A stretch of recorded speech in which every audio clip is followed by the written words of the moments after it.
Коледните празници наближават, затова съм ви подготвил и изненади. Един от вас ще спечели ваучер на стойност 100 лева от Озон, а други двама от вас ще спечелят ваучер по 50 лева от Нотино. За да участвате в играта, трябва да сте се абонирали за двата YouTube канала. Влезте в Instagram страницата и там ще намерите специалният пост. Може да отбележите възможно най-много приятели. Играта приключва на 8 декември. Тогава ще изтегля победителите. Успех на всички!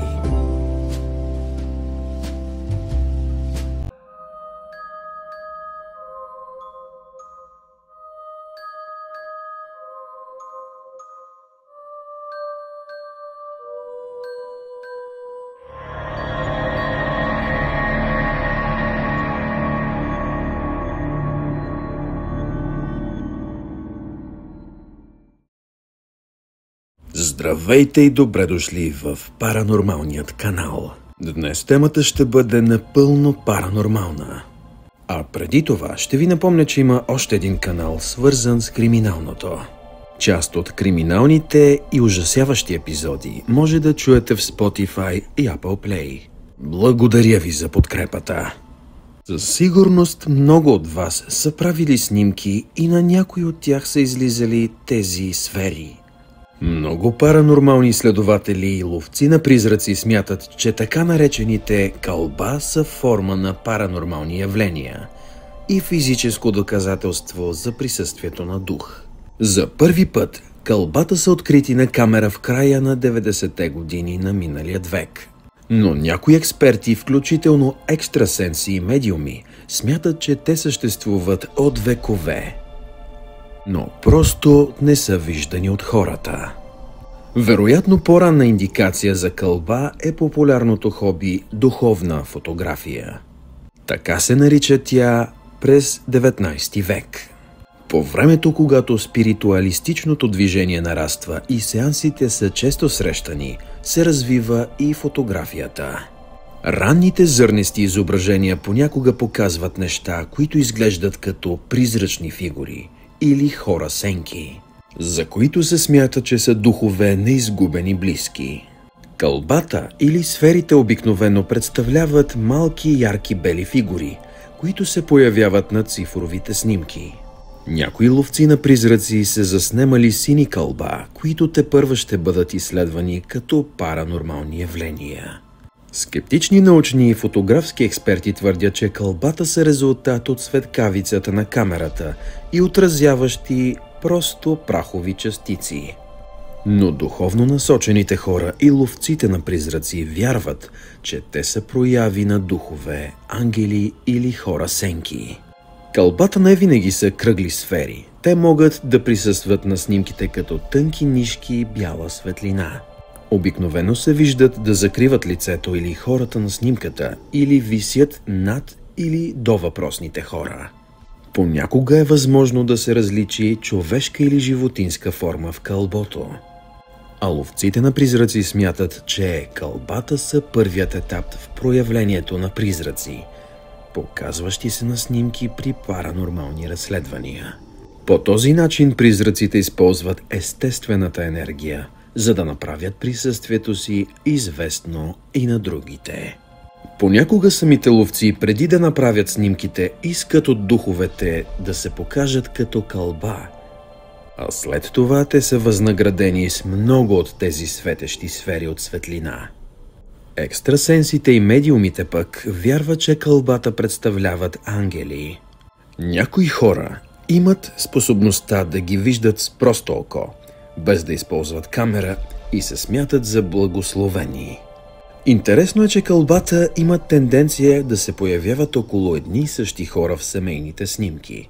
Възможно ли е това да са духовете на починалите близки, които бдят над семейството? Друго вярване е, че кълбата се проявяват в стари сгради, в които са се случили много драматични и трагични събития.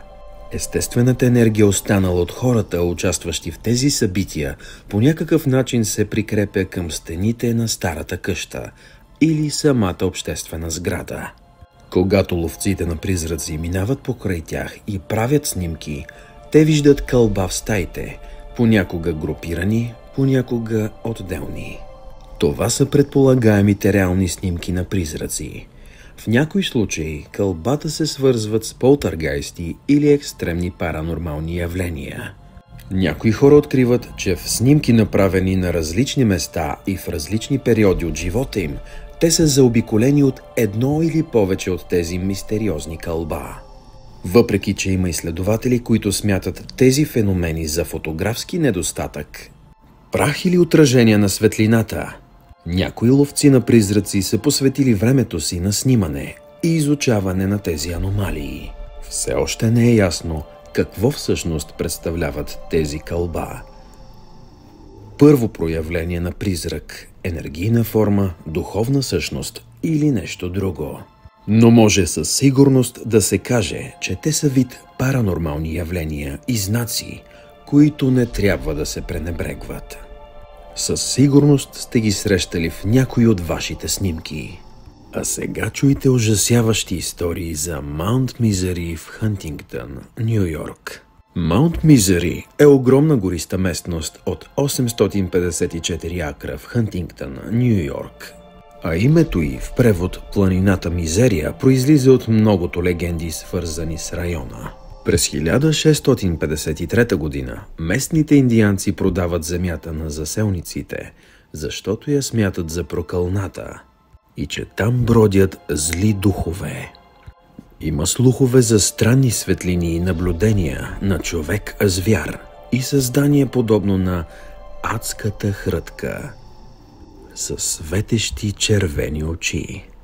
Заселниците скоро осъзнават, че земята не е подходяща за отглеждане на култури. Използвана е предимно като търговски път. Неравният терен и стръмният хълм затрудняват преминаването на вагоните и така мястото става известно като Маунт Мизери. Всеки, който е запознат с легендите за гроба на Мери в Лонг Айланд, ще се изненада да разбере, че Маунт Мизери също има своя Мери и собствено обитавано от духове гробище. Това също се преплита с историите за дамата в бяло. Съществуват разкази за жена на име Мери, убита по мъчителен начин и погребана, но не в покой. Легендите разказват, че тя се прибирала пеша и била убита край пътя, а сега се скита по тези тъмни и самотни пътища, за да защити и други жени от същата съдба. Съобщава се, че Мери е облечена в бяло, а много шофьори отбелязват, че са я виждали както на гробището, така и край пътя. През 1840 година е построена лудница, но не след дълго пожар я изгаря до основи, убивайки много от пациентите. Болницата е възстановена около 15 години по-късно. Новите пациенти и персоналът започват да съобщават за миризма на изгоряло и необясними писъци, които чуват през нощта. Новата болница изгаря 5 месеца след построяването си. Смята се, че Маунт Мизери е доста паранормално активен район. Дамата в бяло е виждана често от местните жители. Никой не знае със сигурност кой може да е този дух, но има спекулации, че тя може да е била пациентка в психиатричната болница. Някои смятат, че именно тя е причината един от пожарите и е сред пациентите загинали в пожара. Виждат я да върви край пътя и дори скача пред колите. Разказват се истории за възрастен мъжки дух, който носи със себе си плетена кошница, пълна с обезглавени глави. Други свидетели, пътуващи по Суит Холоу Роуд, са срещнали духа на полицай. Простреляне в главата по време на рутинна проверка и дори след смъртта си, той все още спирал коли. Хората не забелязвали нищо нередно, докато не видели задната част на главата му, която липсвала. Има истории за момиче, което е блъснато и убито от преминаваща кола. Предполага се, че това се е случило под надлеза на северния щат. Казва, че ако паркираш колата си там през нощта, изключиш светлините и я поставиш на неутрална скорост, призракът ще бута колата. докато не падне от надлеза. Свидетели съобщават, че понякога виждат деца, които висят от надлеза на северният щат. Деца, за които се смята, че са се самоубили там.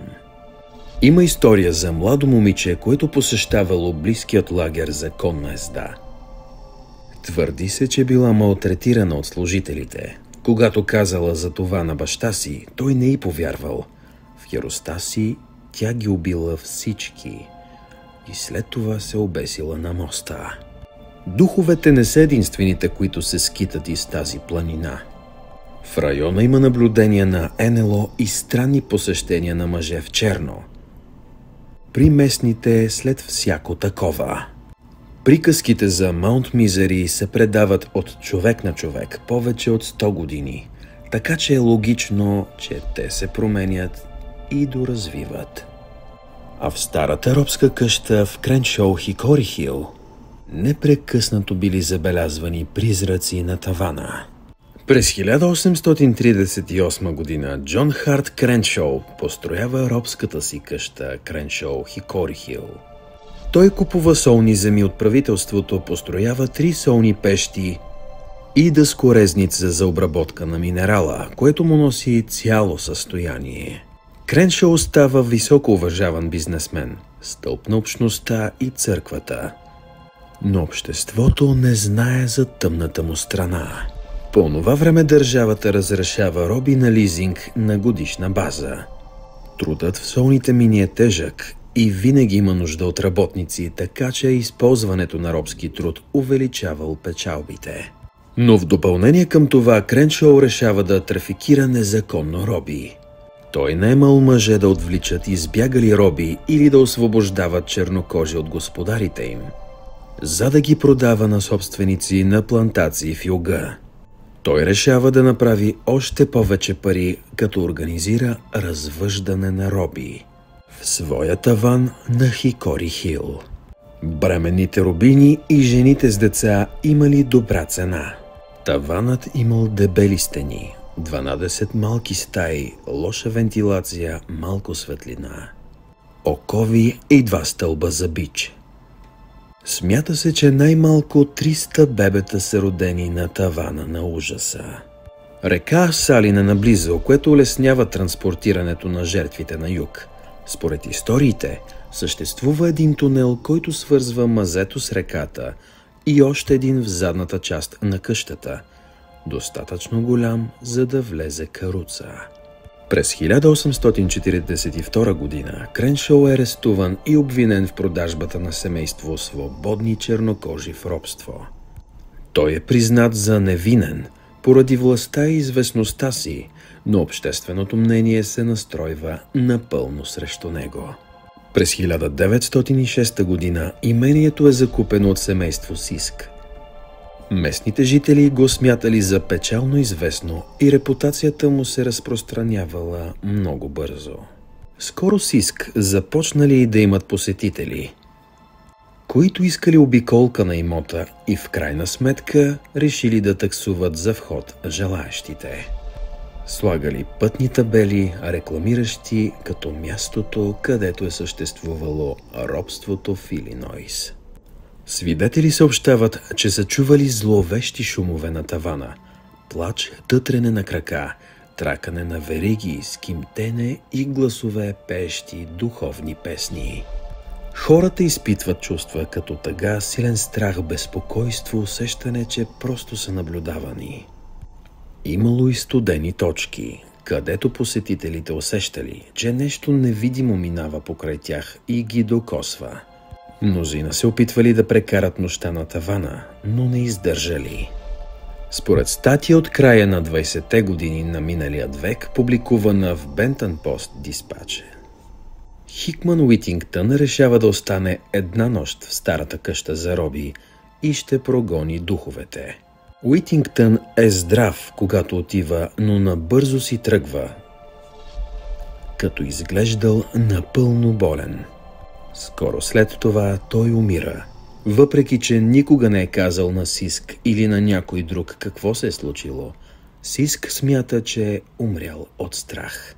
Вие бихте ли нощували само една нощ в тази къща? Споделете долу в коментарите. През 1966 година двама авантюристи се опитват да пренощуват на тавана. Около 1 часа газената им лампа започва да примигва и те чуват ужасен силен стон, гласове, неразбираеми думи и виждат призрачни фигури. Изведнъж пламъкът на лампата угасва напълно и мъжете бързо излизат от помещението. Те разказват на Сиск какво се е случило, след което си тръгват от къщата. По-късно собственикът се замисля дали Уинтингтън е преживял същото. През 1978 година Сиск позволява на Дейвид Роджърс да прекара нощта на тавана като част от забавление за Хелоуин на телевизионната програма. Той е първият човек, останал цялата нощ в стаите на робите. Роджърс признава, че се е притеснявал да влезе в обитаваната от духове къща. Той чувал много звуци на тавана, които не можел да идентифицира, но не видял абсолютно нищо. Семейство Сиск остава да живее на първият и вторият етаж, но не се качва на тавана. Те усещат студени места в пространството и се чувстват наблюдавани, но се научават да живеят с това. А през 1996 година те затварят къщата за обществеността. Така приключва днешният епизод. Ако искате да чуете още някоя ужасяваща история, натиснете върху една от тези двете. Благодаря ви за подкрепата и до нови срещи!